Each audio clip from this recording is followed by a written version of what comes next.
Schools across Washington are trying to figure out how to bring in more money to save jobs.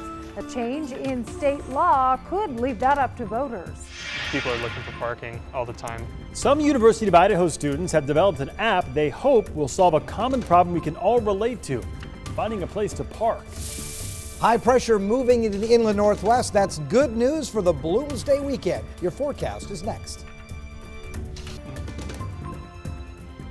Hi everyone, it's good to have you with us. I'm Jane McCarthy. And I'm Mark Hanrahan. We have told you Spokane Public Schools plans to lay off 244 teachers and staff members. But will they instead turn to local voters for more education funding? It's certainly an option they're considering. KREM 2's Alexa Block explains how a supplemental levy could impact the Spokane School District's funding.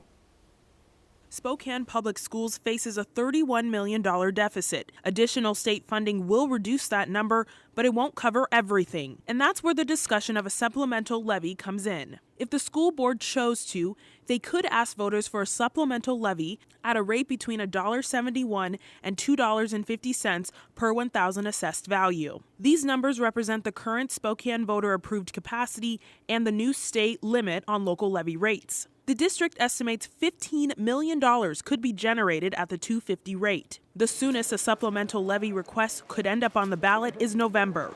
If approved, money could be collected beginning in the 2020 calendar year, so the money would be available by the second half of the school year. But there are still a lot of questions that are up in the air. District leaders will take the next few months to agree on a budget that may or may not include a supplemental levy. The district will hold 3 community meetings in the coming weeks as they work to finalize the budget. In Spokane, Alexa Block, KREM 2 News. The district was able to cut back on layoffs, issuing 70 fewer than expected and recalling another 11 teachers, but 171 teachers and 72 non-certificated staff members are still on the chopping block. These positions include janitors, paraeducators, nurses, and other administrative support. According to a district spokesperson, the notices were spread among several departments. The district says the school and the students' needs will continue to be met, but maintenance requests may take longer to finish. The district is hosting community listening sessions as they work through the budget over the next 4 months. There are 3 meetings planned across the city. The first will be at Shadle Park High School on May 14th. That's followed by one at Rogers High School on the 15th, and then they'll wrap up on the 16th at Ferris High School. All meetings will be from 5 to 7 p.m. And we do have all of this information as well on KREM.com. In other news, Washington State Democrats are calling on Republicans to publicly reprimand Spokane Valley Representative Matt Shay. In a letter to House Republican leader J.T. Wilcox, Democrats say Shay's involvement with, quote, extremist activities goes against the state's ideals. This comes after The Guardian released messages from 2017 where Shay appeared to condone surveillance and even violence against his political enemies. House Republicans already announced they are investigating Shay. A program funded by local organizations, including the city of Spokane, is giving Geiger Correction inmates a chance at a crime-free career. KREM 2's Amanda Broley shares how the program is helping inmates achieve a better life. The Head Start Construction Training Program wrapped up its last session in March. The class, taught by the Association of General Contractors, had 10 inmates from Geiger Corrections.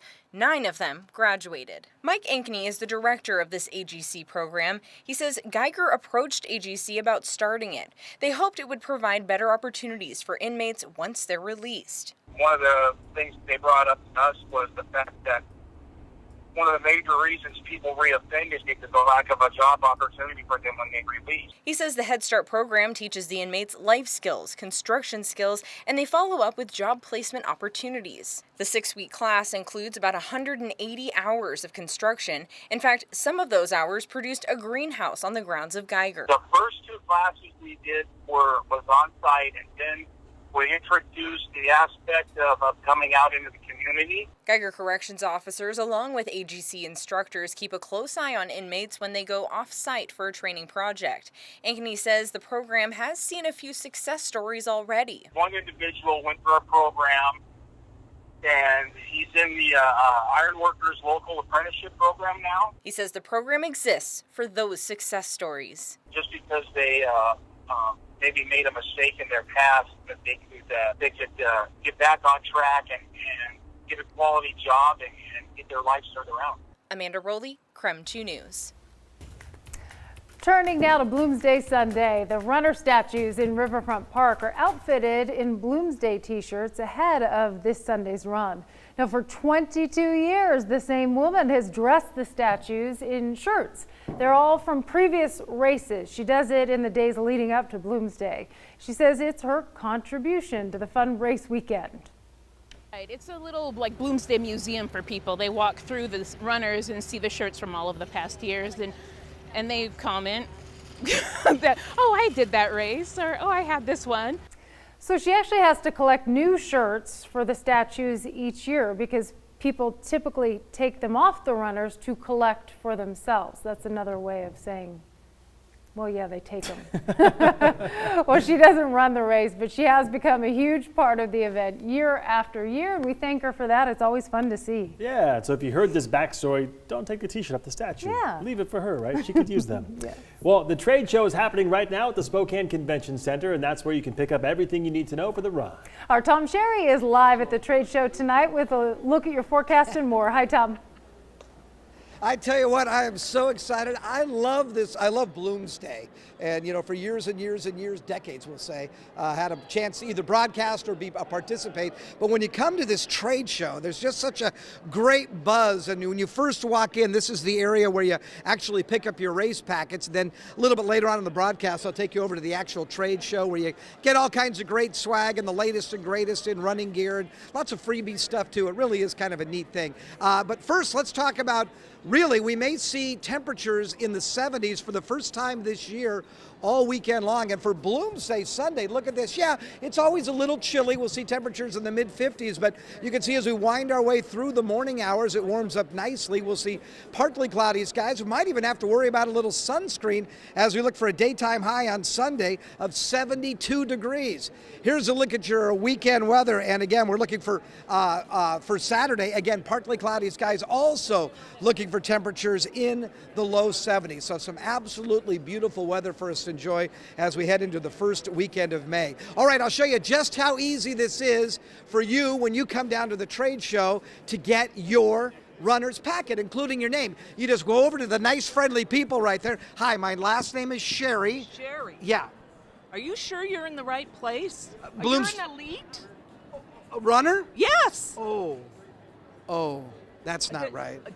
I didn't think so. No. What do you have to be I think pretty. You need to go over there. Yeah. And there's a group that says male 50 Oh. and above. Oh, I have to go to the above. You have to go. I'm Okay, so sorry. thank you Maybe very if much. you're tired- Elite runners check in here. Other people check in way over there. So we'll do that in just in a few moments. Hey, I tell you what, with all the kinds of swag and everything else that's going on down here, our own Shayna Walltower tells you what else to expect here at the Bloomsday Trade Show. We've got some anti-fog sunglasses, some brightly colored athletic sneakers, and we've got runner shorts, electrolyte sports drinks, some hats to keep your face out of the sun. But then the day all starts and ends with a grilled cheese sandwich from Fran's. Which one's the best number? With Bloomsday in just 2 days, people are grabbing their last-minute items for the race, supplies to help them cross the finish line. This means businesses are winning too. We get a lot of people who look forward to this each year, and that includes our vendors. So we have vendors that come back year after year. I would go on record as saying over half of our vendors have been here for a number of years in a row. It's a very successful show for them. This is grassroots guerrilla warfare as far as trying to find people to know what the product is, when they see it on the shelf, to have a better understanding of what it is. A beer for runners? Something many of us probably have never heard of. That's why the trade show is essential for many new companies. Because this is brand new, it's a month into the process of launching it nationally, we see our demographic as runners. There's 33 million people who consider themselves runners in America. And if we can get that little bit of snippet to know what it is, the exposure is just getting the word out there. About 40,000 people walk through the convention center each year for the show. It's a perfect market for both new and old businesses. So this is us coming for our 5th Bloomsday. So it's kind of us being able to be on our A game and and show them all the really, really cool products that we have to offer them this year. For both people and businesses alike, it's a big day. Bloomsday is such like a part of our culture here, so to see it like in the works and everyone coming together, kind of getting excited, right? There's just this vibe here that's just great. In Spokane, Shayna Waldtower, KREM 2 News. A couple of thoughts real quick. I need one of those grilled cheese sandwiches. Oh, yeah. And I need to get on the horn with Shayna and be like, hey, I'm intrigued by the beer for runners. How's that work, right? That's interesting. Yeah, I'd love to try it out. Shayna, if you're watching. Tom Sherry trying to check into the elite runners post. That was hilarious, right? That's good. Good stuff.